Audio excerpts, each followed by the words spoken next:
All right, all right, all right. I think we are live. What's going on, Lead Gen Beast and Elite Brokers? Matty Ice here, and I also have the Beast himself, Evan from Pro Finance. What's going on, brother? How we doing today? Dude, loving life on a Friday, man. Just like you guys, I'm on sales calls all day, so I had one run That's over. it, And man. we'll go over that because it was type of objection handling. And Right. Yep. The hustle never stops, man. So I really appreciate you taking some time out to do this training again. We had some incredible feedback on the last one that we did, where you walked us through your 4-step call system. That was just money, dude. That was just awesome. So really appreciate it. And basically, guys, what we're going to be talking about in this training is some of the most common objections that you get on the phone when you're talking to business owners. You're putting your custom plans in place for them to get funding and all that stuff. It seems like something that you wouldn't get a lot of objections about, because the business owner needs funding, they need credit to grow their business, right? You would think it's kind of a laid down type of sale, but that is absolutely 100% not the case. And that's really what we're going to be talking about today. Evan has some really good stuff that he's going to be sharing with us. So make sure you stick to the end. If you're watching this on Facebook, if you don't mind, head over to YouTube. It does help the algorithm. Smash that like button if you find the video helpful. Leave comments down below wherever you're watching this if you have questions, and we'll bring them up as we go. So with that said, let's go ahead and get started. Evan, how do you want to run this? Do you have stuff that you want to go through right now, or should we go through the objections that the group posted, or what do you want to do? yeah, I'm going to start with my bit on psychology, because handling objections, there's actually a structure to that, just like with calls. And one of the things I'm going to cover too is the difference between an objection and a complaint. A lot of times, salespeople that aren't tuned in and don't have good emotional intelligence, they'll think they're talking to somebody about an objection. It's really just a complaint. And a typical complaint is that costs too much, that interest rate's too high, I don't like daily payments. Okay, cool. Do you need money? Yes, no. You close through it. You close through a complaint. You handle an objection. And a lot of sales and a lot of people in general, I've noticed, especially in the last really like 7 to 10 years, that people take someone asking you a question as a challenge or a threat. It's not.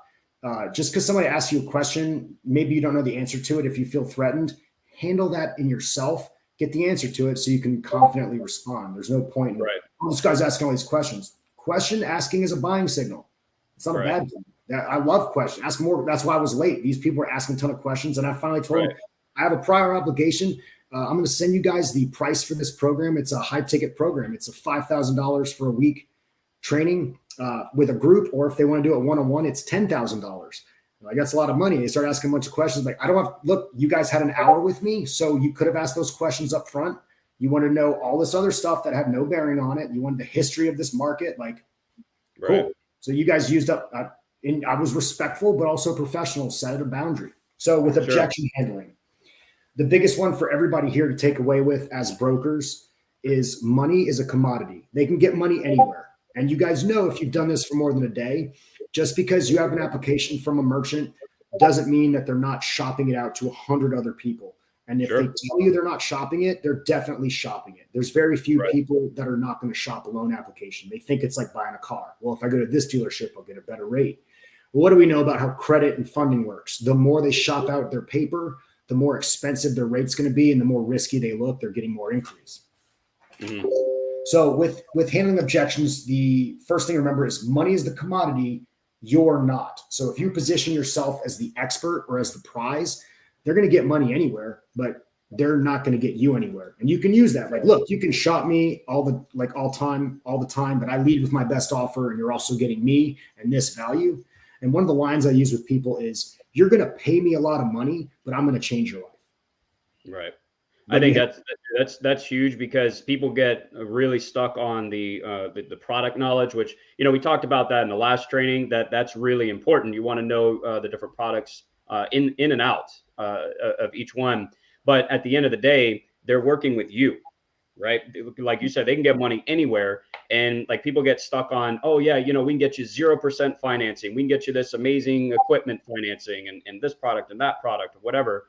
And all that, that's great. But at the end of the day, with a commodity like money, it really comes down to, what are you bringing to the table? Why is it different for them to work with you. And that's really what we try to focus on with EliteBroker, on the stuff that we build, is to always position you as the business funding expert, the credit expert, whatever, because that at the end of the day, they're working with you. They can get the money anywhere, but they're working with you specifically, right? I think that's really, really important.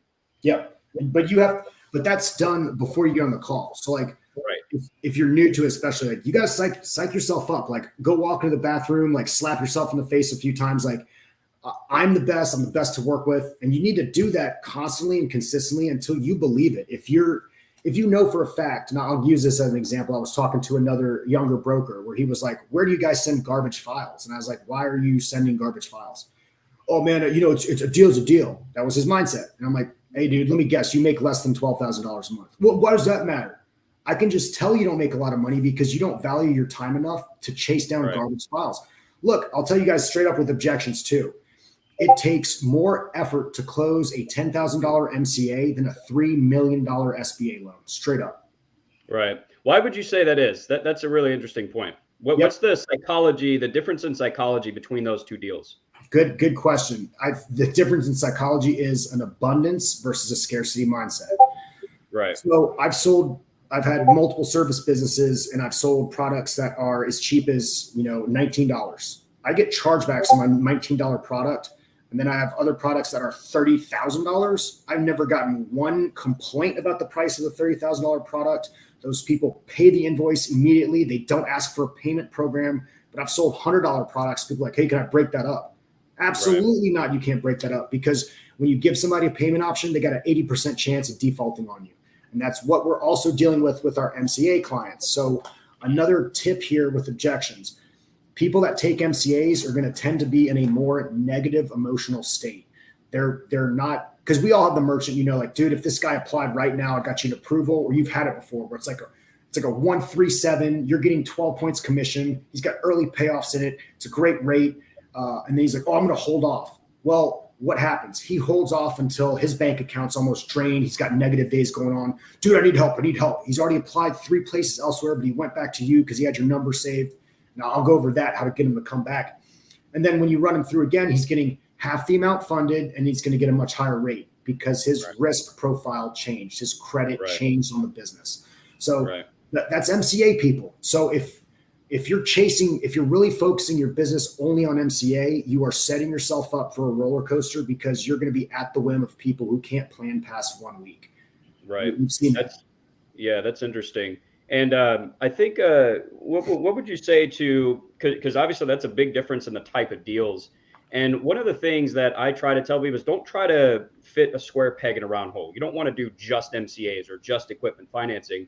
You want to be the, like we talked about in the last training, the funding doctor, I guess you could call it, right? The expert that has this vast network of different lenders, or just a variety of different products that you can offer based on their situation. So if you're talking to them and it just happens to be that the only thing they can qualify for is an MCA, then fine, go that route. But you're not going after people specifically just to do MCAs, right? You're bringing business owners in with the intent of creating a kind of a custom plan for them and then taking them through that funding journey, right? Exactly. And that's going to involve, what do most salespeople do? They want to talk. They want to try to explain why they're the best. Work with me. These people on the phone, I'll tell you, I've done this for so long. Nobody you're talking to, they don't care about you. They don't care about your company. They care about how you're going to help them. But when you can show them that, then they start to care about you. They don't even realize it. They come to you first. So one of the things I do is I'll let them talk, and I'll start, even if this is a client I know that's going to get an MCA. When you're handling objections, there's 3 things you want to do with handling objections. You do it up front. You show the other side of the value. So if they have an objection, you're gonna handle it head on and then show the other side. And then you need to have good conviction. So if I know somebody comes to me and they're like, look, I have 1 MCA, and I'm like, what's credit? And if they're evasive about credit, that right then and there, most brokers, I've seen it. I've trained sales team. Well, this guy he doesn't want his credit pulled. They'll send a submission and go, hey, don't pull this guy's credit. He doesn't want credit pulled. And I'll kick it right back. I'm like, absolutely not. I want to work with you or your merchant. If you can't convince somebody who's going to borrow money They don't want their credit pulled. I have no interest. You're just wasting everybody's time because we're going to need to pull credit at some point. That's a basic thing. Well, but new brokers, they think they get commission, but they're like, I need this deal. I need this deal. I'll tell this guy whatever he wants to hear so I can close. He's going to, and people like that, they're going to treat you like a little bitch. Excuse my language. Right. They're going to run all over you. And I've seen a lot of these like younger, especially male brokers talking all this game, all this alpha male stuff. And I've heard their sales calls. I'm like, dude, you're letting the guy bend you over, cutting points. He say he has this other deal. He won't send it to you so you can compare it. Like, bro, he is working you like a wine press, and then you're acting like you're some baller closing deals on the internet. Like, just stop. Yeah. So we do it up front. And I'm trying to find a sales presentation I just did for it's a $5,000 coaching program. It's 1 week long. You get 3 calls. We closed $30,000 in 45 minutes doing this on a webinar. So I'm going to find it. But like I tell them on the webinar, I show the value prop. Like, hey, you're getting all this stuff working with me, and this is going to be a significant investment. It's going to cost you a lot of money. I tell them that up front.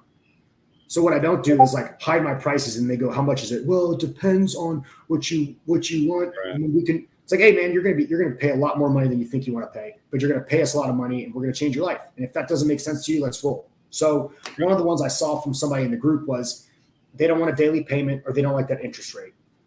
Straight up, you need to make it clear in your mind, and you got to have it so convicted and like burned into your psyche that like it just rolls off your tongue.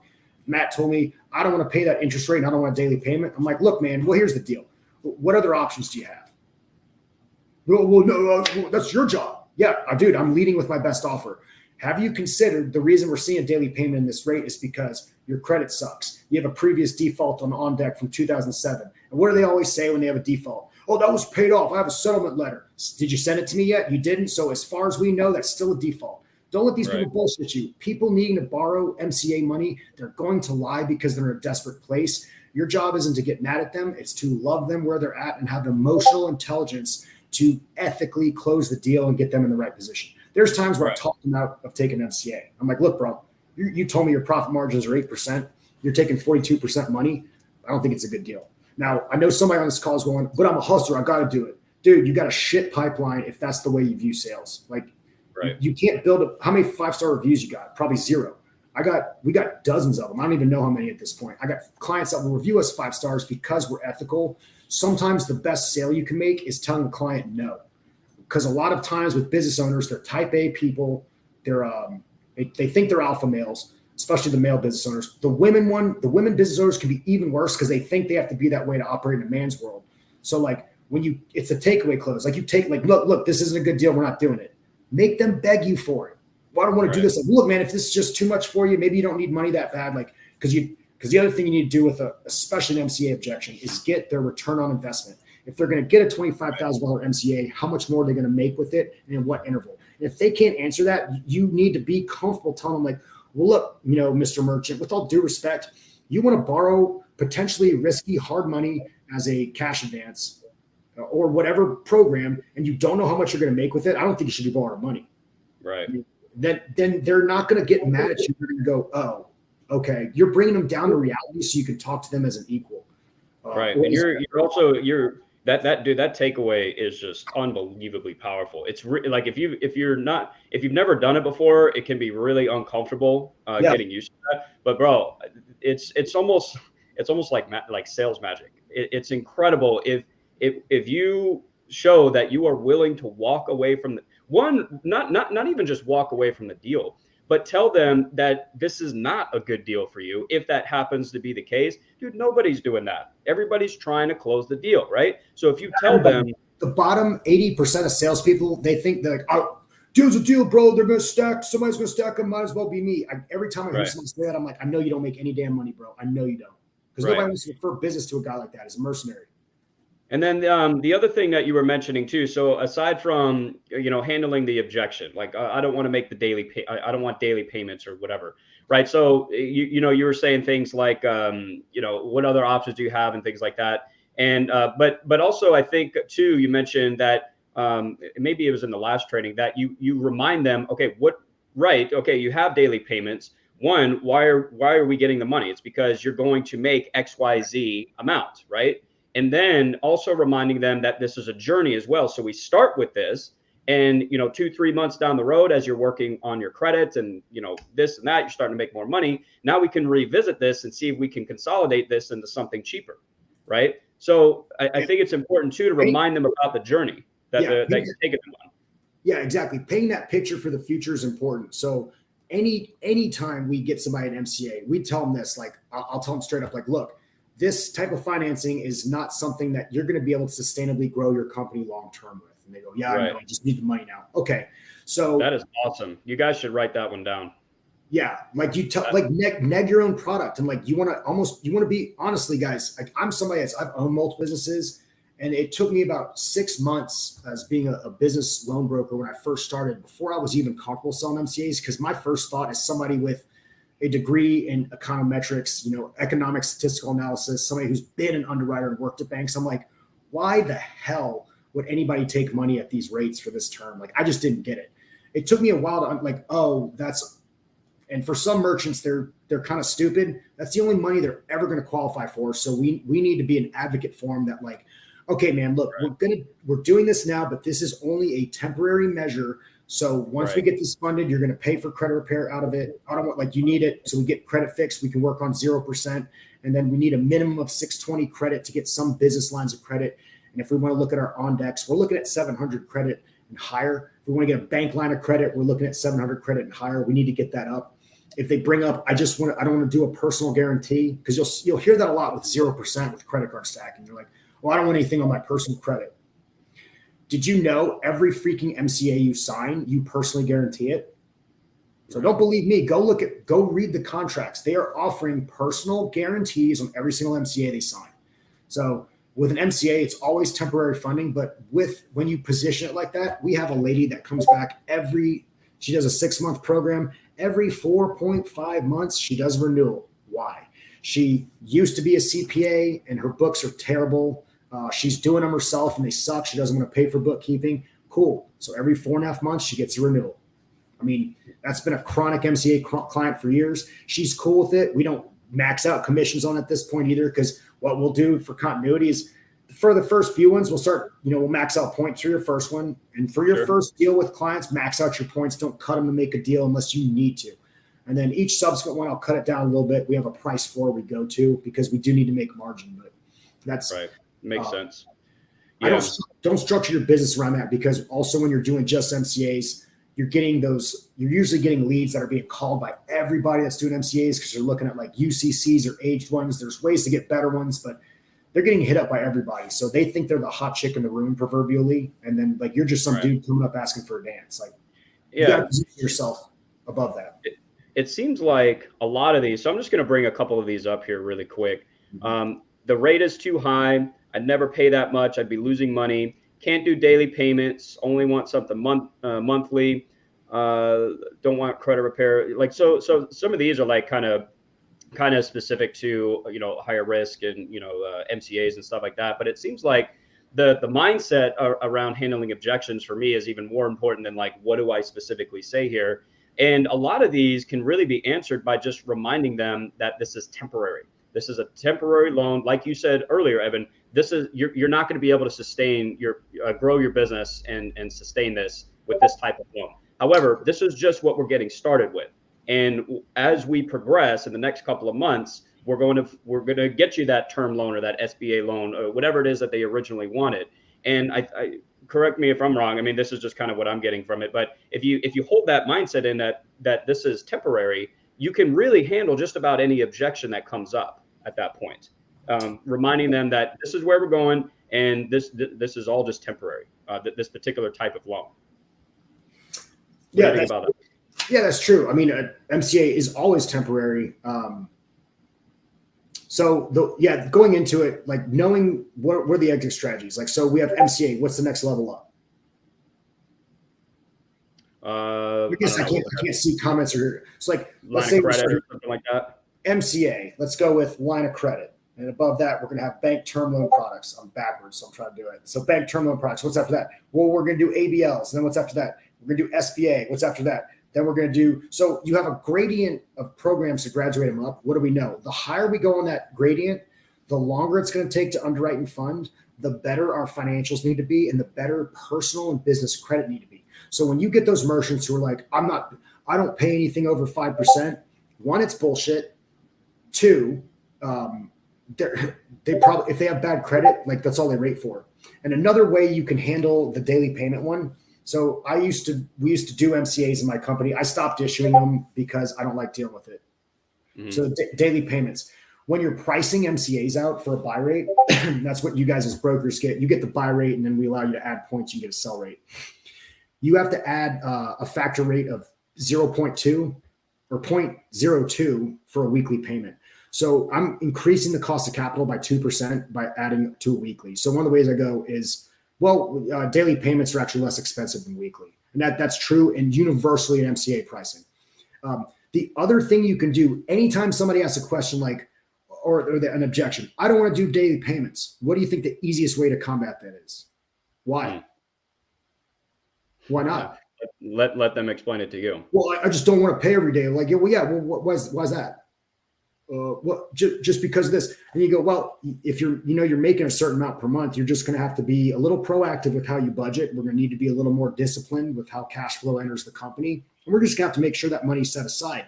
Do you have any large capital outlays planned out for the next month or two? No. I'm like, well, then you got nothing to worry about, man. So what else? What else is keeping you from signing on this agreement? That's a powerful question to ask. One word. Why? Why is this a problem?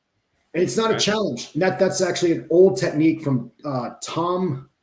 I think it's Tom Hopkins, not Johns Hopkins. Tom Hopkins is a very famous real estate salesman and now sales trainer, but he talks about the porcupine technique. So when they go, especially when you guys are opening up a call, they go, what's the interest rate? You go, well, it varies. What interest rates have you experienced? Well, what credit do you need? Like, well, it depends. What credit do you have?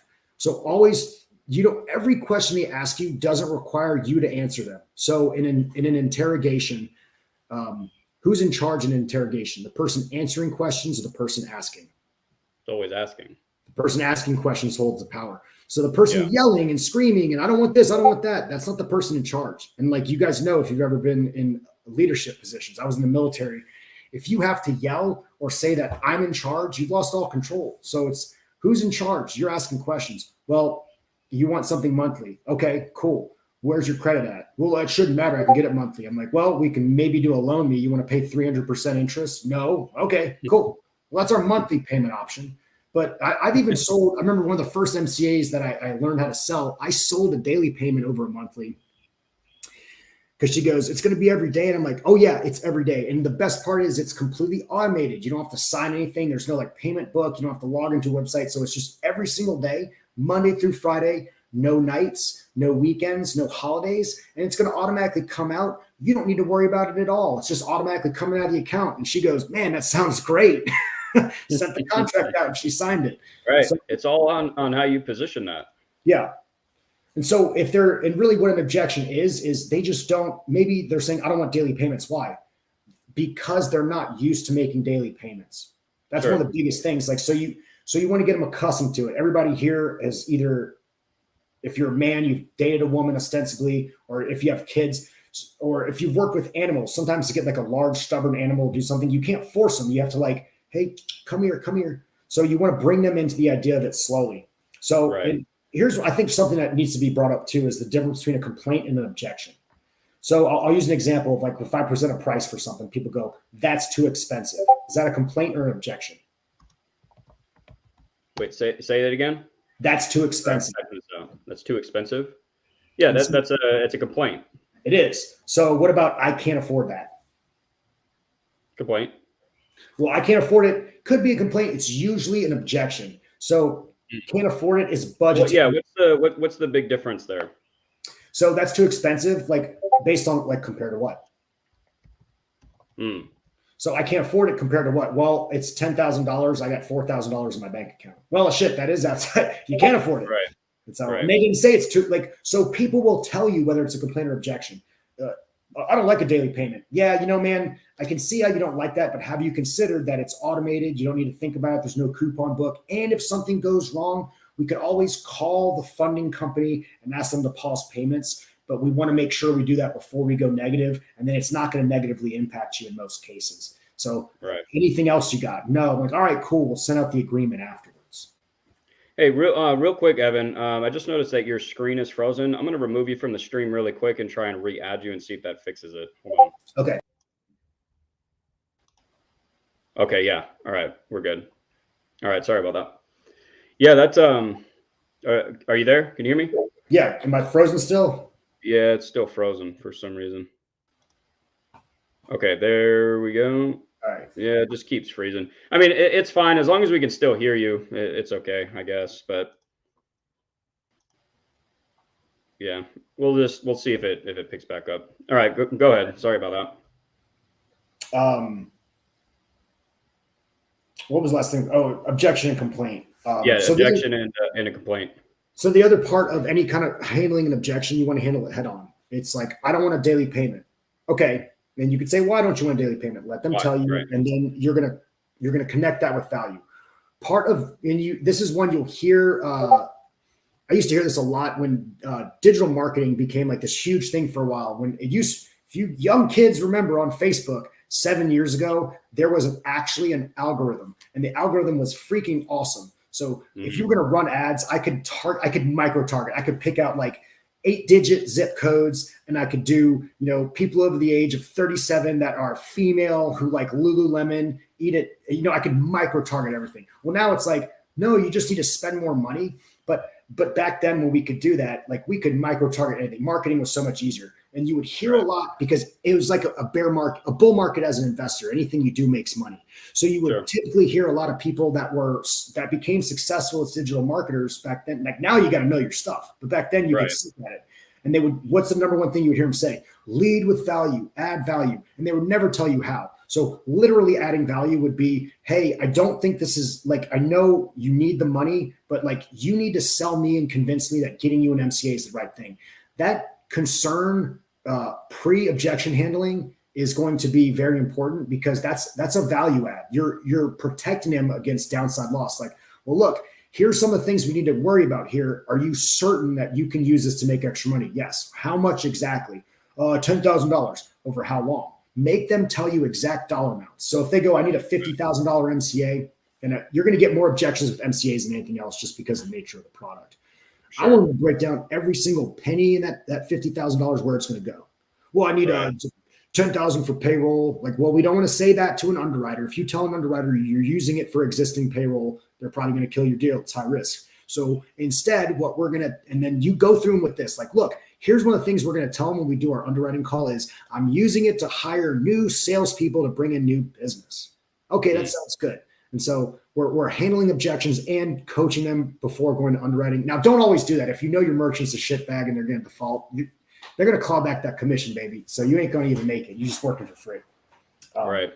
I think that's another important part. Instead of just trying to see if they qualify and how to get them qualified, you actually take an active interest in where is this money actually going to go, so we can make sure that this is the right deal for you. Because if you can't make a return on your investment, you end up defaulting. That doesn't help anybody. Yeah. So like, and I go, if it's $50,000, like I break it down like $10,000 in it for marketing. Okay. What are you typically expecting to make in marketing? I don't know. Like, well, then how do you know you need $10,000?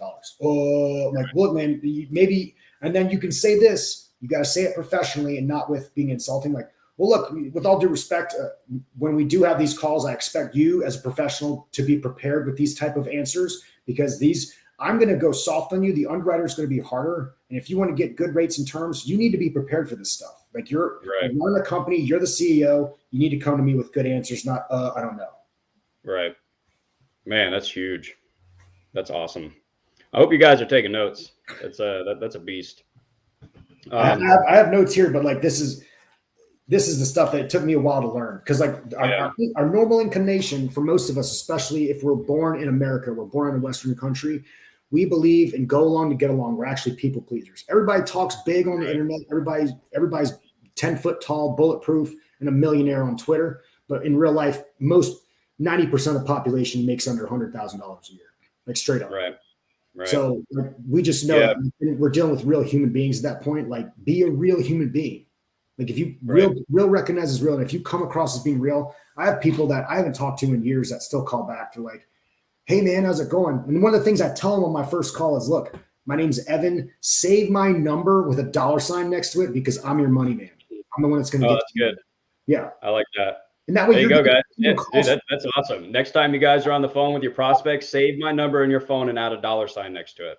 Because I'm your money guy or gal. I'm your money guy. That's money. Woman, I don't know. That's so awesome. I know with females, because we have some of the best salespeople in this sector are females. But you guys know, if you're talking to male business owners, sometimes they can be creeps. Just be careful how you approach that. You even being polite to some of these guys, they're going to come across as like, hey, she must want me. She doesn't want you, dude. She's trying to make a sale. Right.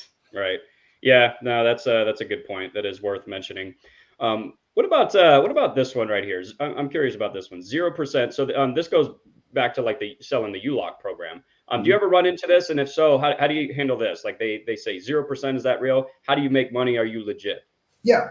So 0%. We make money after you get funded. We're going to charge a professional consulting fee for our services to use our platform and our artificial intelligence to get you, 3 to 5 times more than you could on your own. Now, we do structure that as legal and technical consulting services, so it's a tax write-off at 100%. But still, you're going to be paying less than 8% for this money. Do you have any offers that are better than 8% total? Because you're able to write this off. Or you're getting money at 0%. We charge you an invoice after funding. Right. Yeah, that's an interesting. What about are you legit? That's I don't think I've ever had that one. Okay, here's exactly if can I curse on this? Keep it light because you know how YouTube is now. So oh yeah, I forgot about that. So I don't know we're on YouTube. So if somebody asked me, "Are you legit?" I would make a joke. I'm like, "I'm too legit to quit," and then immediately throw it back. And I'm like, "How do I know you're legit?"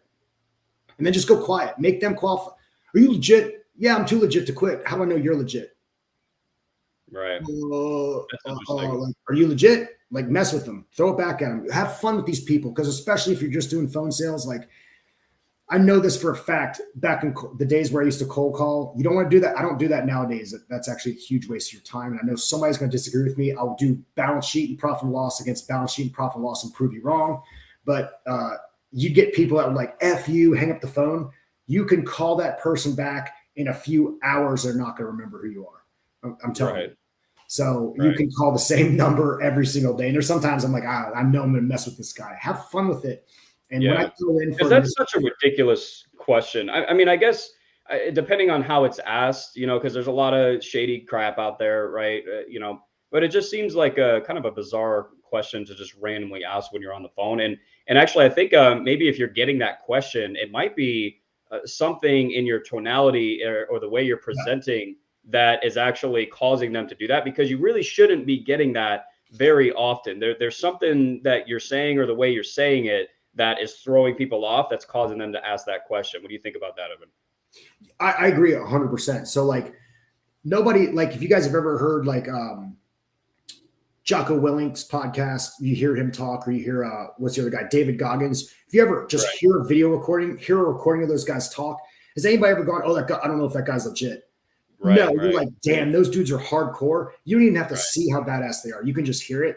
It's their tonality. They're spitting facts and they're standing in front of them. And like, already, like, I don't want to fight either one of those guys unless I got a gun. And even then it's still a 50-50 shot. So like they speak with so much authority, and they're just really confident in what they're saying. And if you can do that on the phone, you're like, half of the objections that you get probably won't even come up anymore at that point. Yeah. And like another thing I've seen with brokers too, is sometimes, or in salespeople in general, will be inauthentic. In a sale, like you've ever been someplace and you bought something from a salesperson, you're like, man, this guy's just aggravating me, like trying to make small talk. A lot of us do that. And I ask people this, does anybody enjoy small talk? Nobody enjoys it except for old people and truckers. If you're making cold calls to truckers, those people will talk to you for hours and never do a deal because they're just bored. But how you approach them initially is a big one. I just had a brain fart because I got to correct myself. No, it's all good. The other thing I was going to ask, and I guess we can wrap up with this if you want, because I know you got more appointments coming up. But just real quick, you mentioned earlier that handling the objection before it comes up, right? Can you talk a little bit about that? Like maybe some of the I guess using some of the examples that we've done in this video. Like for example, I can't do daily payments. What would you say, or what would you do? I guess maybe in the beginning of the call that would kind of handle that before it even comes up. Yeah. So if we go back, reference the 4-call series, the first call is going to be, I gather all documents to submit. Second call. Guys, I'll have a link to that in the description. You absolutely have to check that out because that's actually going to answer a lot of these types of objections as well. Go ahead, Evan. The objection handling up front is done here because call 1 is fact-finding discovery. Call 2, score out and prepare them for what they're going to get. Call 3 is our pitch. That's the sacred call. That's where we're pitching and closing. And then call 4 is either the congratulations call or additional steps call. And then you can have a 5th one if you had to get more steps. So Call 2, when I've gathered all their information, and as brokers, you need to look through their bank statements. Here's another thing you can do that you're going to get better approvals. When I have somebody send me bank statements and it's like 13785XJ, and I have to click on it to see what it is, I'll tell you guys what, and I know this for a fact. Your submissions, if all your documents are like lazily not renamed, those get sent to the bottom of the pile, especially if somebody's busy. It's like, I don't have time to look through all that shit. Rename your shit. If it's bank statements, bank, merchant name, bank, last 4 of the account, then date. So somebody can quickly look at it. So going through, so you can prep that. But when we have call 2, so I've already looked at their bank statements. Do they have more than 3 negative days in the last 90 days? If it's more than 3 negative days in that bank account in the last 90 days, they're not going to be eligible for any loan of credit. That's a hard underwriting stop for a line of credit. Well, what if they have overdraft protection? Because that's not going to show up as an NSF. You want to go through and look to see, do they have OD trigger, OD share? You'll see OD somewhere in the bank statements. You want to look for that. You look for, because like, what are you, 99% of the time when you go, do you have any other positions? They'll go, no other business debt. Well, you're looking through and you see forward financing on the 1st, on the 2nd, on the 3rd, on the 4th. You know they have another advance. So we've scored that out. So when I come to them on call 2 and I know their credit may be rough, and they're like, what do you think? I'm like, well, what it's looking like is we had a lot of negative days, in January or February. So we had a lot of negative days. Can you tell me about that? Well, they're going to get defensive. You want them defensive. Like, no, it's all good. I'm just trying to get a good story together for underwriting. And then remind me, you said credit was 700. It looks like we soft pulled it, came back at 568. Well, on Credit Karma is not a real credit score. Were you aware of some of these issues? They'll go, yeah, I knew about it. All right, cool. So we haven't gotten there yet, but based on what we're looking at, I think this is most likely going to be the best fit for a program that's called a merchant cash advance. Now, that's a purchase of future receivables, typically with a daily payment, and the term's not super long. So before we get into answering questions about that, remind me again how much money you were going to make if we got you $25,000 today. Okay. So you're kind of setting it up there. Again, we're talking about return on investment. You're going to make this much by getting this much money, so that when they do say something like, "Oh, I can't do daily payments," or "I don't want it," but Mr. Prospect, what were we just talking about? If we get you this $25,000, you're going to make $75,000. What do you care? Why does it matter if they're daily payments, weekly payments, or monthly? Yeah, and so with that, I go, well, look, for $25,000, you said you're going to make $75,000 in the next 3 months profit. So even with total payback, let's say worst case scenario, you go full term, and we both know you don't want to do that because I've added prepayment incentives. You have to ask your funder for that. So what's stopping you from moving forward? I just don't like the rate. Well, if we don't do this, are you going to be able to make the $75,000? Oh, that's a good one. Oh, I like that. Yeah. So if we don't do this because of XYZ, are you still going to be able to make that $75,000? Yeah, no, we'll have. Well, I'll figure it out. I'm like, well, what? And then you can go to this story. This is the old story where it's like there's a flood. There's a man who's praying. The water starts to rise. Some guys in a canoe come by. They say, get in. He's like, no, God's going to save me. The water gets up to his roof. He gets on the roof. You guys have heard this one. It ends with the Coast Guard helicopter coming. He's like, no, God's going to save me. The guy dies and goes to heaven and says, God, why'd you let me die? And he's like, are you kidding me? I sent you a canoe, a pirogue, a fishing boat, a Coast Guard cutter, and then a Coast Guard helicopter, and you didn't get on any of them. That's like, a good one.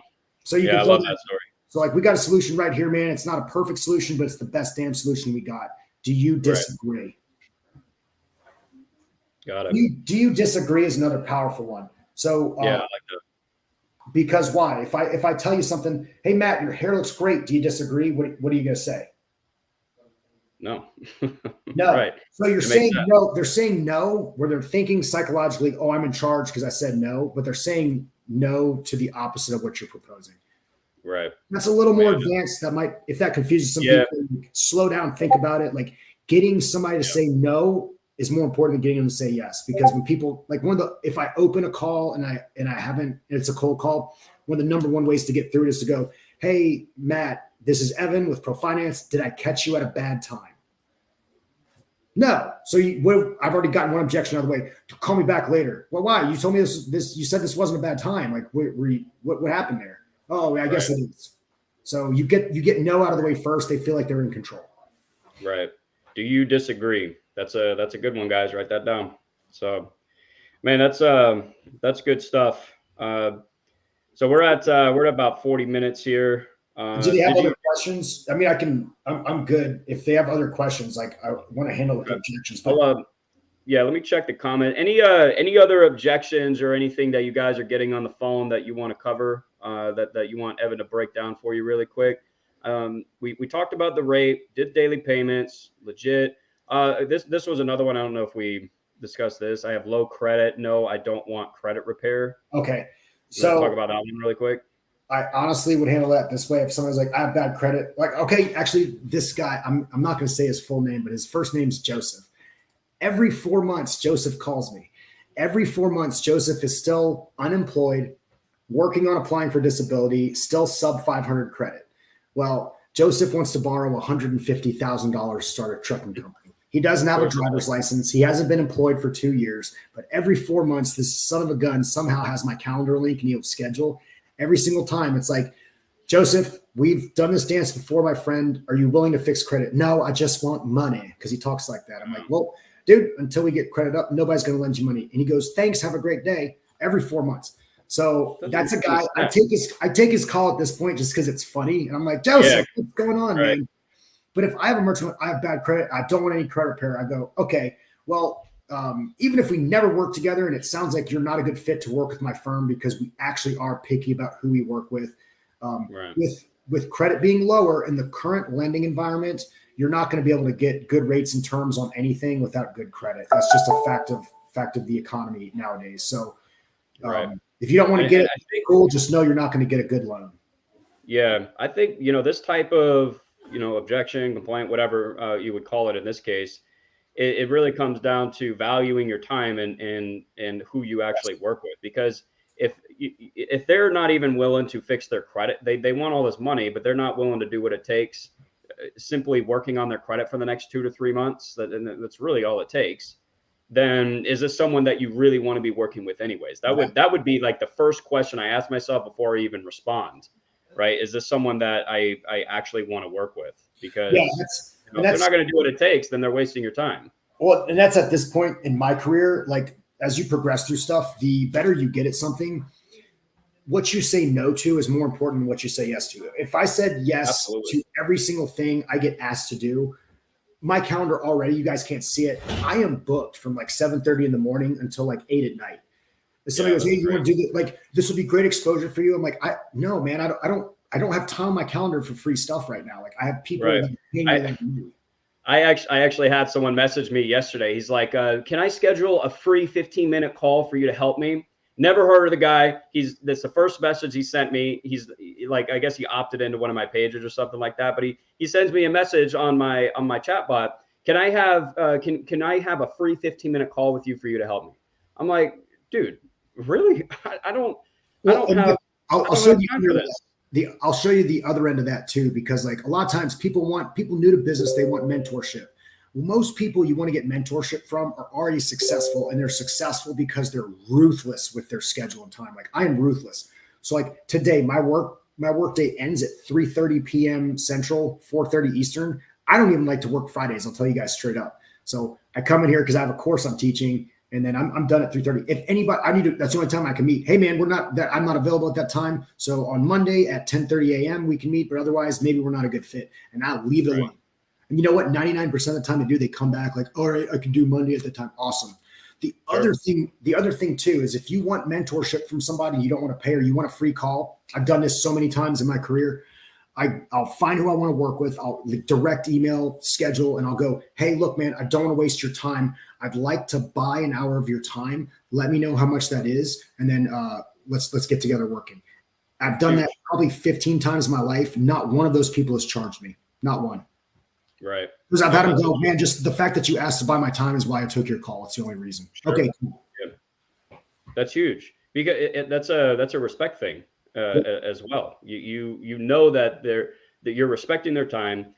You know that their time is valuable. You don't want to waste it. I'm willing to pay because that's how much I value your time, your input. That's how much I want it. I will pay for it. Right. It's really, really powerful. It makes a huge difference.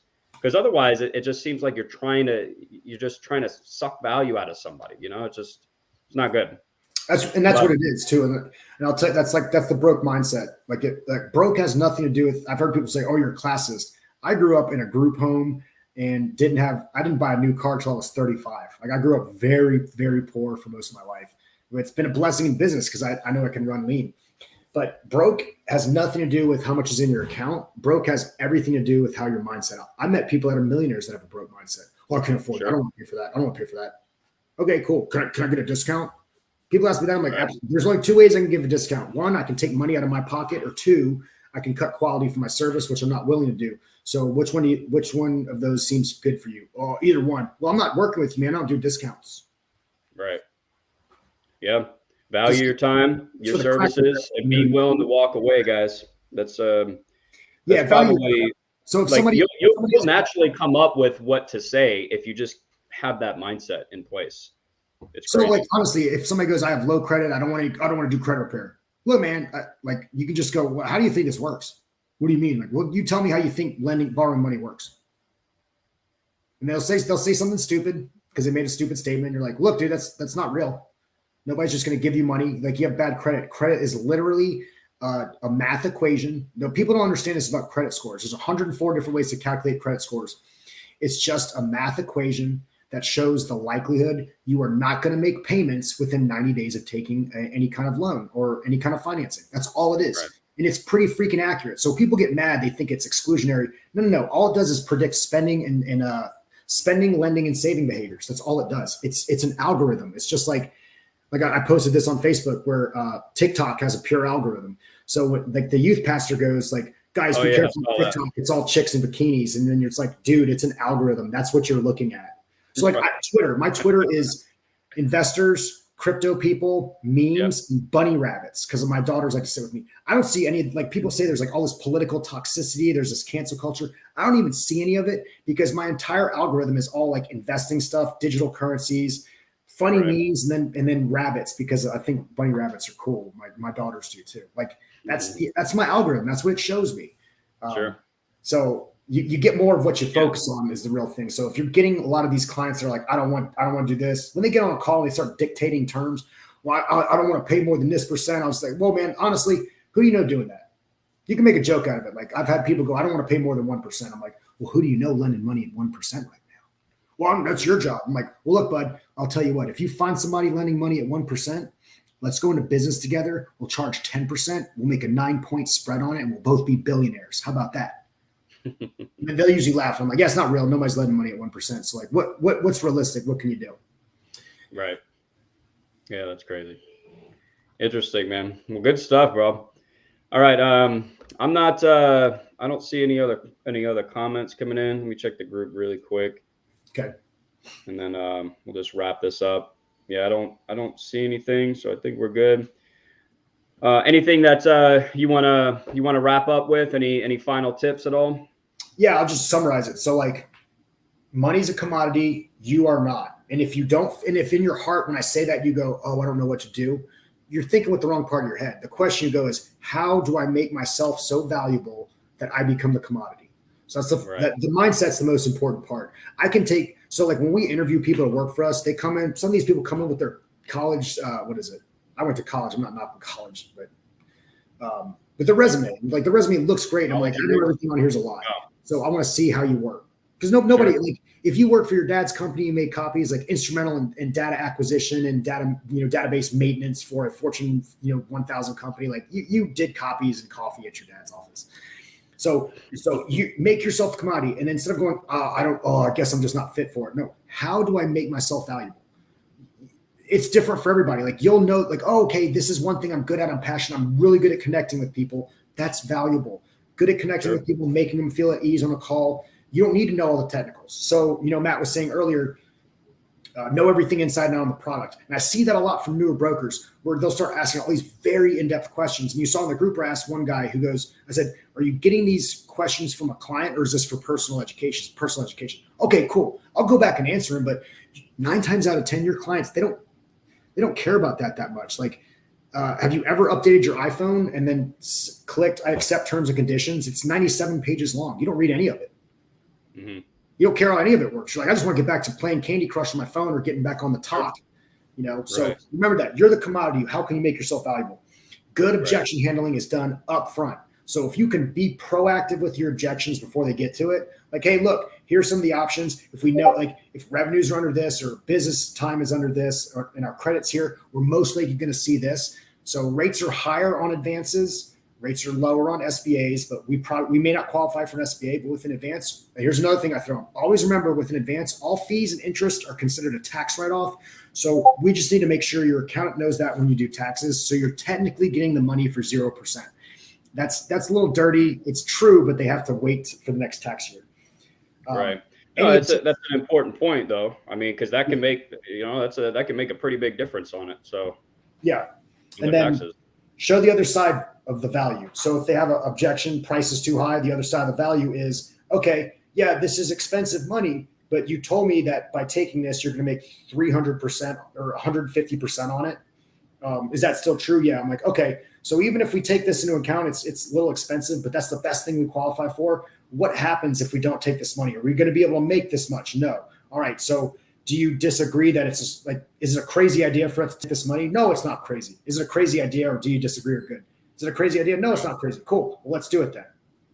And the third is based your conviction. That goes back to the first point with mindset. Like, you need to have conviction that, like, you need to know it. You can't be just like, if you're talking to a client on the phone, you're doing this, they're going to know it. I'm on my phone, I'm looking, I'm answering people back. Dude, be present, be where you are. You have enough time in the day. It's one of my number one complaints when I hear somebody go, I just don't have time. I'm like, all that means is you are not disciplined with your calendar. Because my calendar, I'll look at it, all my every day is structured out. So have your conviction. That goes back to your mindset. You're the commodity, not money.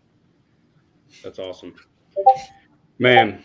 That was this training has just been gold. This is just awesome. Really good stuff. I hope you guys were taking notes. I'm gonna obviously we're gonna have a recording. You guys can go through it a couple of times, which I would recommend, because this is the kind of stuff that can really mean the difference between closing a deal and not. And also, I think it's important too, just really quick, as we wrap up here, that this takes practice, right? You're not going to become this. Nobody becomes a sales master overnight. This comes with practice. Getting on the phone, failing. Not responding in the right way, but when you're taking notes and you're keeping track of all of your calls, like, okay, I could have said this or I could have said that. And also, if you're making your calls from EliteBroker, all of your calls are recorded, so you can go back and see, okay, I should have said this, I should have said that, and you do that for the next 3 to 6 months. Good. Yeah, recording your calls is huge, because like there's times people go, well, I don't feel like that call went well. I'm like, do you have a recording? No. I'm like, I can't help you. Right. You're going to your doctor, you're like, I have pain. He's like, where? You're like, in my body. Your doctor's going to go, all right, I'll be back. In your body. Right. It's like, we got to, for us to diagnose and fix an issue, we got to know it exactly. Record your call so you can go back and go, I can't believe I said that. Or damn, because also another thing, when you pitch a deal, if I said it like this, so Matt, I'm going to get you $50,000. It's going to be a daily payment of $567.88. Monday through Friday, no holidays, no weekends. Do you want that money? He's going to go, what? Like, Matt, look, I know you talked about we want to lower interest, but because of the stuff we discussed, the best possible option we have right now is we're going to get $50,000. You'll still be able to make that $75,000 you said you could make. It's going to cost you this much per month. We break that down into daily automated payments so you don't need to worry about it or deal with it. There's no coupon book, and I can get that money into your account within the next 24 hours if you want this deal. Now, I still have to pitch it to final credit committee, but we're damn close. Is this something that can work for you? He's more likely to go, yeah, tell me more. Cool. Right. Yeah, all in how you position it, how you present it. Yeah, that's good stuff. All right, man. Well, hey, this has been awesome, bro. As always, just dropping some really good gold that I think is that really going to help people on the phone. Just give yourself time, guys. Practice this. Go through.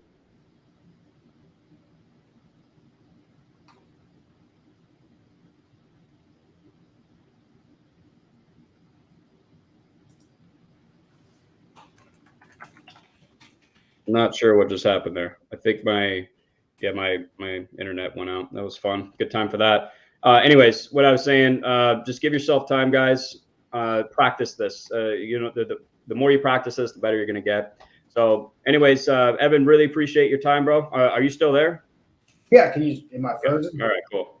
Yeah. But really appreciate your time, man. And look forward to the next one. And guys, if you have questions or any other objections you want to go through, just leave them in the comments, and we'll see if we can get to them in the group. Otherwise, that's it. Anything else, Evan? You good? No, that's it. Just right. Another thing, since it's Friday, never pitch a deal on Friday, no matter what it is. No matter where you're at in the world, at really 3:30 p.m. Eastern Standard Time, most banks shut down operations because everything's kind of based off where the financial district in New York is. There ain't no need to pitch a deal on a Friday because if you send out contracts on a Friday, especially if it's an MCA, they got Friday afternoon, Saturday, Sunday to look at it, think about it, kick it around. They're probably going to go to like their barracks lawyer. It's like, I talked to my mentor who owns a muffler shop. He said, don't do it. So wait till it's during the week, Monday through Thursday to fund. Friday is set up new deals for the next week. Right. Yeah. Just wait till the beginning of the week.